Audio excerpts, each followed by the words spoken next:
Cara, isso é um tema bastante interessante, especialmente porque tem aquelas... Eu tava pensando aqui naquelas piadinhas que tem e a gente, inclusive, se sente culpado de achá-las engraçadas, cara.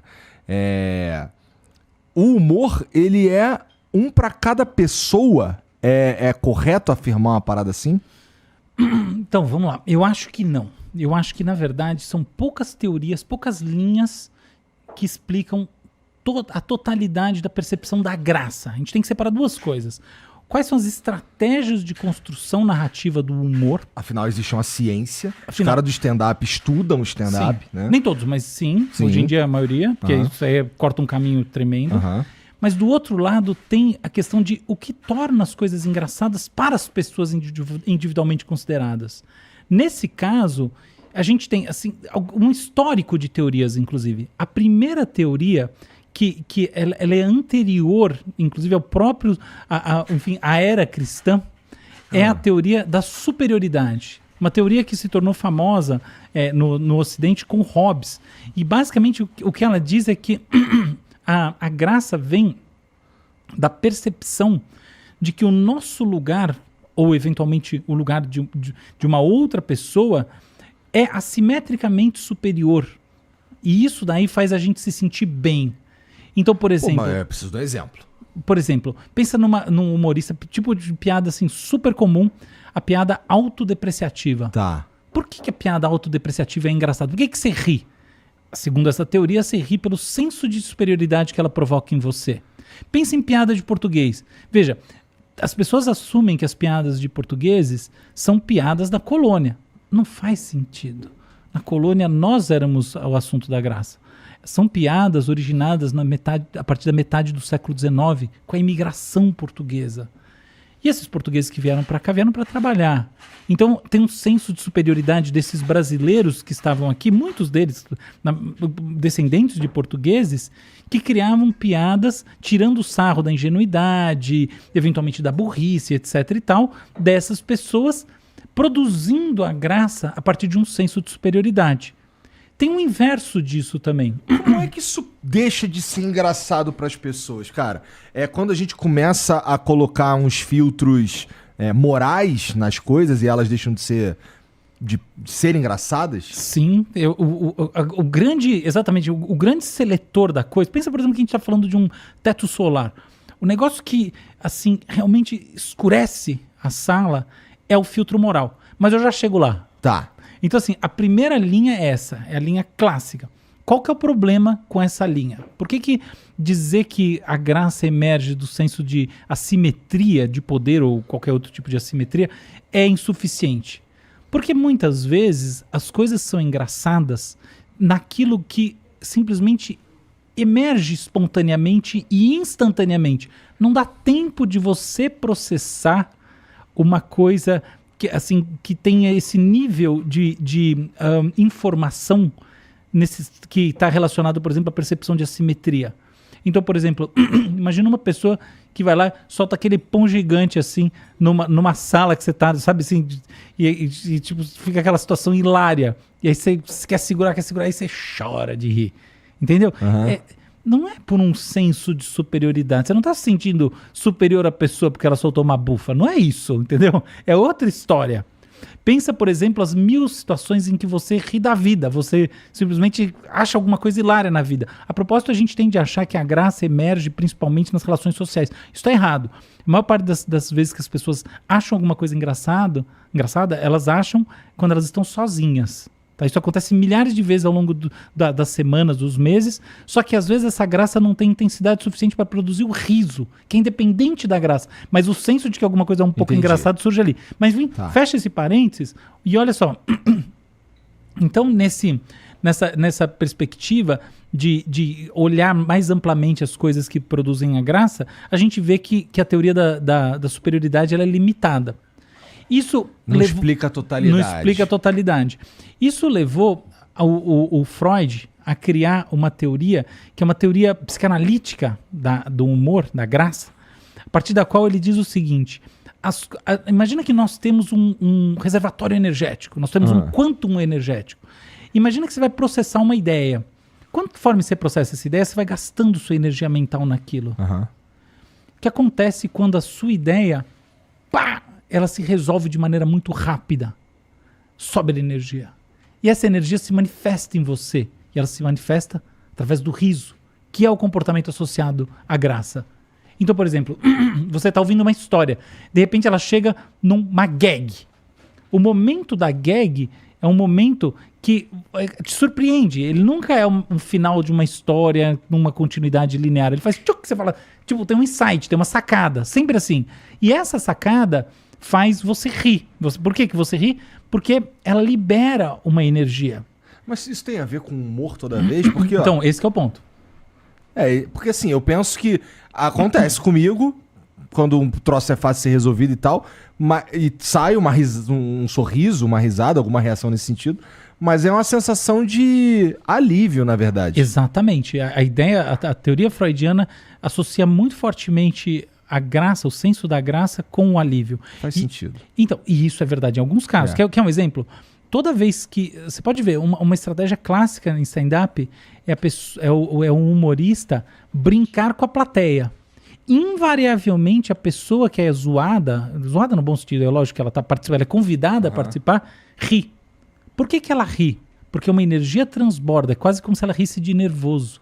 E todo mundo ri dela. E aí vem a segunda esfera da explicação freudiana, que não é simplesmente que sobra uma energia, mas efetivamente todas as repressões, todas as coisas que você não quer manifestar, mas no fundo você acha, elas surgem assim também, como se elas cortassem caminho através de um processo de condensação energética e elas emergem dessa maneira. Então a pessoa ri porque o quanto energético, né, dela ultrapassa os limites do esperado naquele instantâneo da brincadeira que o outro faz com ela, então é quase como se ela risse de nervoso, e os outros riem porque no fundo estão tirando sarro e se aliviando de não serem eles próprios a chamada bunda da piada. Essa é a visão psicanalítica. Ela explica esse tipo de situação, assim como outros. Por exemplo, ela explica porque...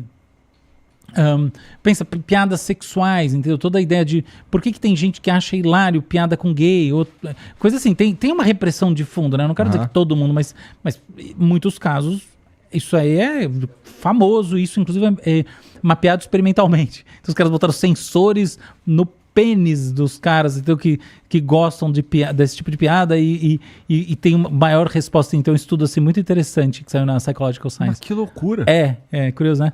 Enfim, essa coisa de botar sensor nos órgãos sexuais para estudar comportamento é uma tendência meio nova, mas está pegando super. Mas fecha um parênteses, ela é legal por essas coisas. Mas olha uma coisa, se a teoria freudiana de fato fosse uma teoria de amplo espectro, as pessoas mais reprimidas seriam as pessoas que mais riem nos shows de humor. É isso que a gente vê? Então, não. Eu também acho que você estava explicando isso aí tudo, dessa teoria do Freud e tal, mas eu acho que também é insuficiente. Ela é totalmente insuficiente, esse é o negócio. Ela tem esse problema, por exemplo, ela leva previsões que não se realizam. Vide essa, entendeu? Então as pessoas mais reprimidas são aquelas que no show de humor vão... Não é assim. A gente sabe como é que é. Pelo contrário, é o sujeito mais desinibido que ri no show de humor, não esse. Um show de humor, ele tem um aspecto também que... o cara... Por exemplo, eu vou num stand-up, eu saio de casa na intenção de rir.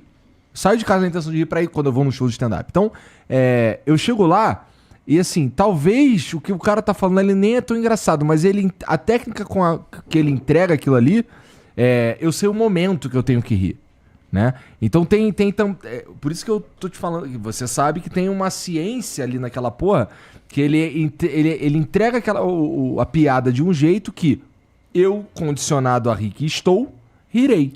Excelente, é isso mesmo. Você tem um timing todo. O humor quase nunca... existem formas de humor, por exemplo, escritas e etc e tal, que elas não pressupõem um timing tão definido. Mas o humor ao vivo, ele é sempre um diálogo, ele é sempre uma troca.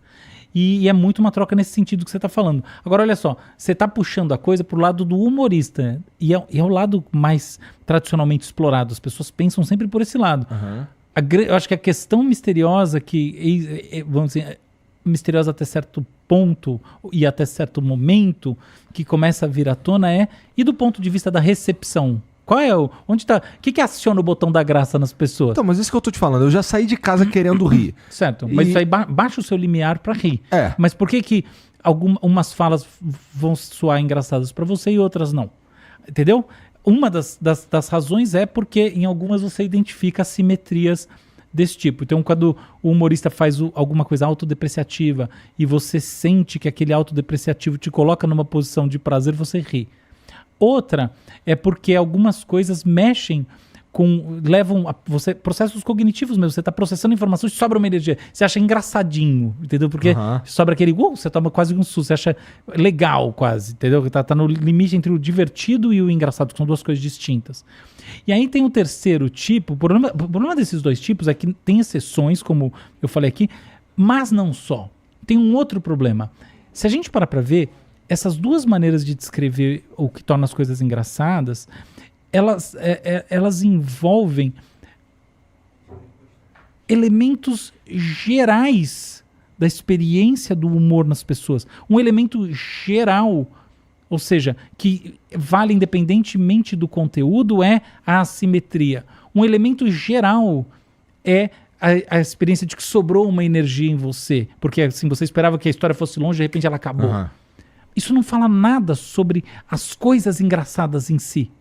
E é por isso que essas duas, sobretudo por isso, que essas duas teorias se tornaram menos importantes do que uma terceira, que é a teoria da dissonância ou da discrepância. Qual que é a ideia? A ideia é que as coisas se tornam engraçadas quando os elementos narrativos colocados juntos entram em contradição. Tá. Essa contradição... Percebe assim? Então, por exemplo, eu vou contar uma... Por exemplo, por que você... E aí, isso aí explica, por exemplo, a piada imediata. Por que você ri do cara que tá fazendo aquele pum? Você tá com o seu irmão em casa, o cara tá de cueca e tal. Você não ri. Agora, aquele cara de terno, tudo bem naquela situação, por mais que você não esteja se sentindo superior, ele não sobrou energia nenhuma. Você ri porque aquilo gera uma discrepância. A discrepância imediatamente faz você rir. E isso, por sua vez, se conecta às teorias evolucionárias do riso. Porque olha só, o humor é uma das vias ao riso, não a única. Para pra pensar. É verdade. Se alguém faz cócegas ou alguma coisa, você pode rir. Bebê ri por coisas... Bebês riem muito antes de surgir o humor. Tá? Deles terem da aquisição da capacidade de entender a graça. Da graça, perdão, como competência. Óbvio. Então o riso é uma das saídas. Mas o riso, a partir de determinado momento da nossa vida, momento assim, do nosso neurodesenvolvimento, ele se conecta ao humor muito fortemente, certo? Se é assim, qual é a função do riso à luz do humor, do ponto de vista evolucionário? Percebe que a pergunta é absolutamente válida nesse sentido? Sim. E a resposta, a resposta mais, acho assim, mais satisfatória é que o riso serve ao reconhecimento da discrepância como uma forma de questionamento do próprio pensamento, seja ele das próprias crenças ou seja ele das crenças sociais estabelecidas, o que por sua vez leva a uma evolução cognitiva, entendeu? A função da graça não é comunicativa na sua essência, mas sim de transformação por dentro do próprio pensamento, tal como um pequeno dispositivo cognitivo de melhora no entendimento do mundo. Tem evidências a favor disso. Então, por exemplo, pessoas mais engraçadas costumam ser também mais inteligentes, de acordo com alguns testes, claro, não todos. Mas tem uma associação entre, né, a sacada... Cara, eu vi isso no passeio. O que é isso? Passei o pau na tua cara.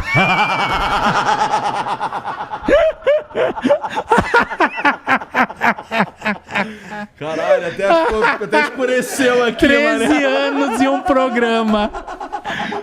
13 anos e o cara já tá na internet apresentando o programa. Famoso. Você gostou? Não, foi bom. Foi bom que eu caí que nem um trouxa. 13 anos e eu não passei pelos 13 anos. É interessante isso aí que você tá falando. Que assim, existe uma pergunta idiota que poderia ser feita, tá bom, só seres humanos acham graça então. O que você tá dizendo é que pra eu achar graça eu preciso ter uma autorreferência. Isso. Então, só seres humanos acham graça. Sim, mas não só seres humanos riem. Isso que é engraçado, até cachorro ri. A risada ela tem essa certa independência evolucionária. Uhum. Então, olha, perfeito, você falou isso mesmo. E, cara, eu tava com saudade desse nível de papo nosso. Aí sim. Que legal, genial. E E o grande lance é que a própria Acabei de falar que eu passei o pau na cara dele. Tô brincando, continua, vai. Auto-referência, tá demais, tal, sorriso. Desculpa, cara. É que eu sou um babaca, eu vou te dar porrada saindo daqui. Fica tranquilo. Tá bom.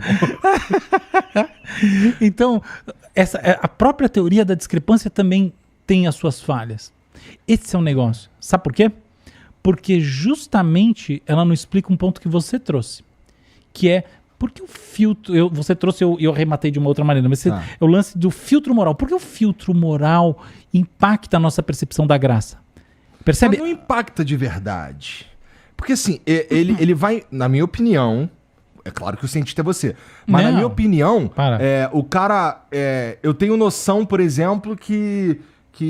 Porra, o cara vai contar uma piada, essa piada, ela pode ser... Eu posso sentir que essa piada é engraçada, mas o meu filtro moral me impede de expressar qualquer coisa. Mas eu achei engraçado. Existe isso. Isso diria que tá muito mais na linha freudiana. Percebe? O sentimento tá lá. Uhum. E se o negócio passar de determinado limiar, não é que você vai rir, que você vai chorar de rir e ferrou. Uhum. Mas existe um outro caso, que é muito mais comum. Esse é super legal, ele existe, mas ele é uma exceção. O caso comum é assim. A galera vai lá e tira um sarro do Palmeiras, que acabou de perder, nunca ganhou o Mundial, qualquer coisa assim. Aí o cara chora e o Palmeirense fica puto. Piadas religiosas. Faz a piada de judeu, todo mundo ri, o judeu não ri. Faz a piada de cristão, todo mundo ri. Só quem é evangélico, que no fundo se identifica mais forte, não ri. E assim por diante. Então, na verdade, quando as pessoas sentem que é o próprio... Você não vê muito português ri menos de piada de português do que brasileiro ri de piada de brasileiro. Então tem sim uma diferenciação seletiva. Tanto que assim, você vê, piadas machistas, consideradas machistas, menos mulheres rirão, estatisticamente. Tudo isso é muito conhecido, foi mapeado. Você mapeia não só com respostas comportamentais, mas você mapeia com umas outras coisas. Por exemplo, o som dentro de espaços, isso são os experimentos mais legais, são os experimentos acústicos hoje em dia com humor. Então você põe os microfones, as coisas todas, e você sabe as pessoas, microfones de alta precisão, e você mede, por exemplo, o tempo de gag da pessoa, o tempo rindo, desculpa, o tempo de risada contínua da pessoa. E até um parênteses, a risada é um conjunto de comportamentos de 0,75 milissegundos sequenciados que envolvem uma vogal só. Então você tem ha ha ha ha, he, he, você nunca tem duas vogais, você não tem ha he, ha he. Isso não existe. Na internet os caras errou. Por isso que é engraçado. Porque isso daí, percebe? Isso é uma discrepância, uma quebra de expectativa, justamente porque ninguém ri assim no mundo real. A risada é sempre uma sequência de vogal única, seja qual for. Dá pra medir no cérebro de uma pessoa se ela achou algo engraçado? Sim, eu orientei um doutorado sobre isso. Pois é, porque assim, aí, nesse caso, medir, por exemplo, faz um experimento com um cara X, com uma mulher, e faz uma piada machista, pra gente ver se ela achou graça e segurou a onda, ou se ela realmente não achou graça. Eu não fiz esse estudo, mas ela realmente achou menos graça. Estatisticamente é isso. As pessoas acham menos graça quando a bunda da piada, quando the butt of the joke, são elas, o grupo delas, ou qualquer coisa do gênero. Isso aí é estatístico, simples assim. O que não quer dizer que elas não riam, tem uma questão de ter espírito esportivo, tudo isso, tá? Mas não vamos entrar nesse negócio. O negócio é só o seguinte. Tô falando de estatística. Porque, por exemplo, se for fazer comigo, eu vou rir. Eu rio quanto mais me zoar, mais eu rio. Sei lá porque eu sou assim. Pois é, isso é uma forma de falta de parafuso. Faz sentido total o que você tá falando. Mas enfim, cara, olha só. Essa questão...